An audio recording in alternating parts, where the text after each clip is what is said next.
Good morning, everyone. Today I'm going to discuss the continuation of our topic, how to analyze and record transactions using debit and credit. So this is the second technique, which is the rules in debit and credit. The rules of debit and credit. So we will divide this. So we will make a table. So this left side is your debit and the right side is your credit. So we will record transactions in debit side. So first is kapag mayroong increase in assets. When we say assets, these are the things owned by the business. So we will record transactions also in the credit side kapag mayroon namang decrease, nabawasan.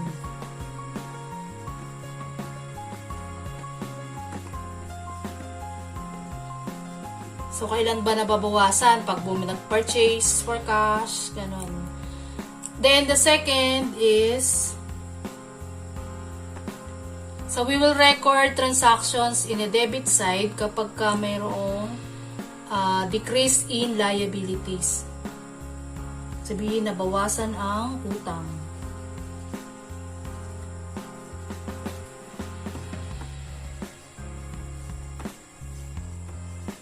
So when we say liabilities, yung mga payables.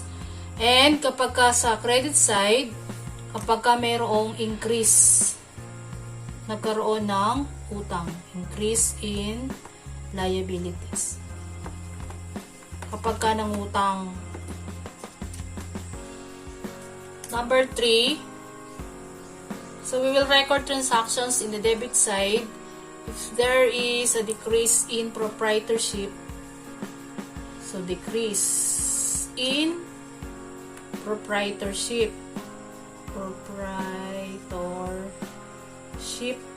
due to withdrawal of the owner. Sabihin, kumuha ng pera ang may-ari ng business sa kanyang negosyo.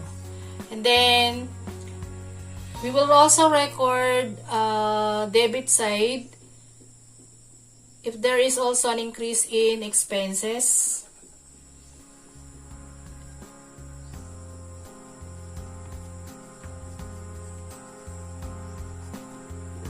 And decrease in income. So we will record the transaction in the credit side if there is an increase in proprietorship. In proprietorship. Due to investment of the owner. Kapag mayroong capital investment. So we will record that in the credit side, capital investment.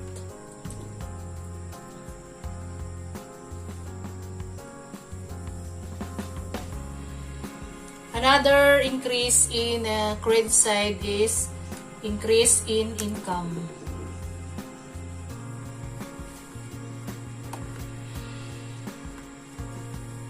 So pag nag-render ng service ang business to the customer, nagkakaroon ng increase in income.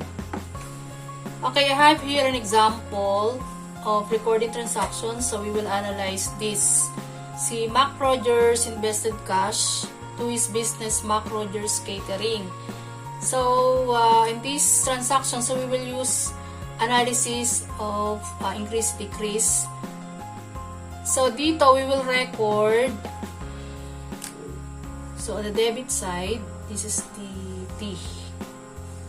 Lagi tayong gagawa ng T. So this is debit and credit. Okay, so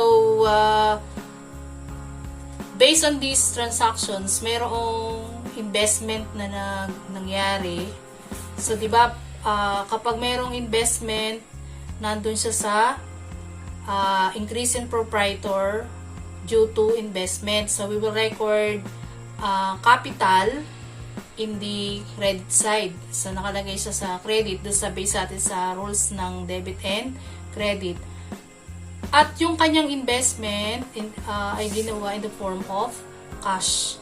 So cash is increase in asset.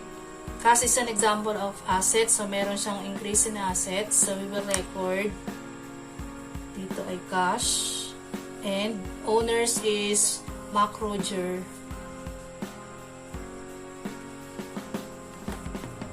Capital.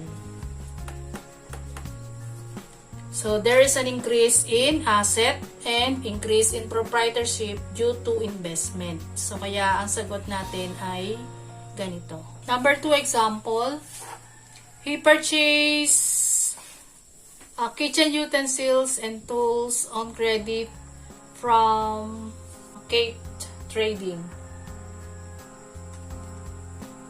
So we will record it using the analysis na increase-decrease. So dito mayroong increase in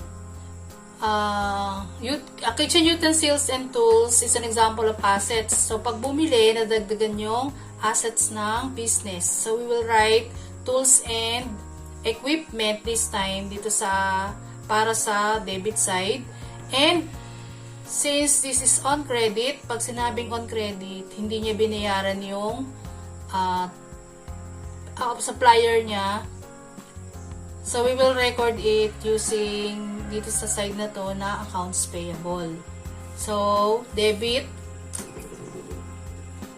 side, increase in assets. Assets natin is tools and equipment.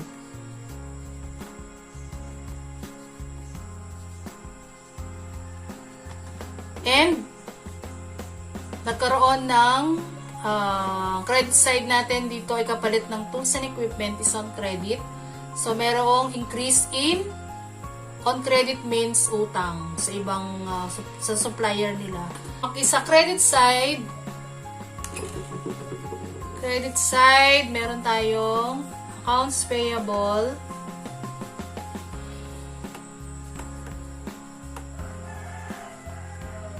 Kate Trading. So, there is an increase in asset and increase in liability. Number 3 example, paid. So, nagbayad naman siya. Paid, light, water, telephone, for cash. So, we will analyze it using the rules of debit and credit. Pag sinabi mong paid, ibig sabihin, merong nabawasan yung cash. So meron tayong decrease in assets. So, pag merong decrease in assets, nandun siya sa credit.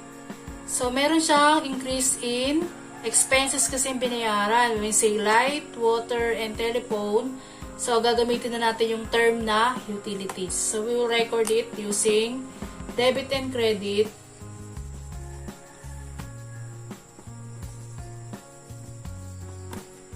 So, pag merong increase in expenses, nandun siya sa debit side. So, anong klaseng expenses? Utilities.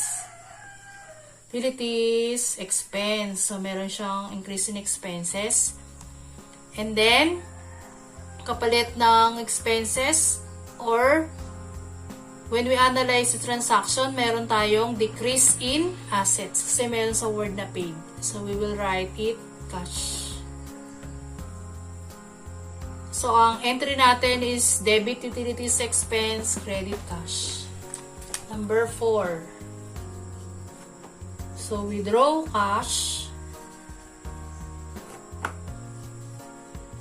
for personal use.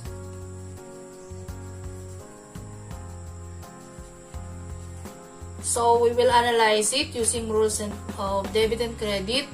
So, meron siyang increase in o decrease in proprietorship in the form of withdrawals of the owner and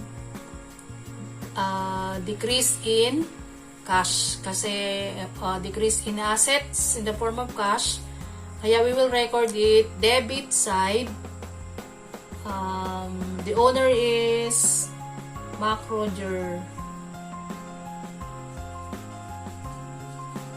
So we will use personal or drawing. Debit side and credit side, decrease in cash. Nabawasan kasi ang cash ng business. So we will record it using this. So debit, Mac Rogers personal or Mac Rogers drawing, credit cash. Okay, number 5. Mac Rogers received cash from various customers. So, maybe render catering service. So, this time, nakatanggap siya ng cash. So, pagka merong increase in asset in the form of cash, we will record the term do o kaya yung kung anong asset na yon doon sa debit side.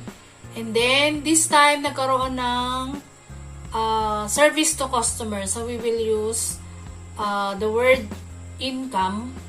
So, kasi bakit income? Kasi nagkaroon ng increase in proprietorship in the form of service income. So, we will record debit cash and credit service income.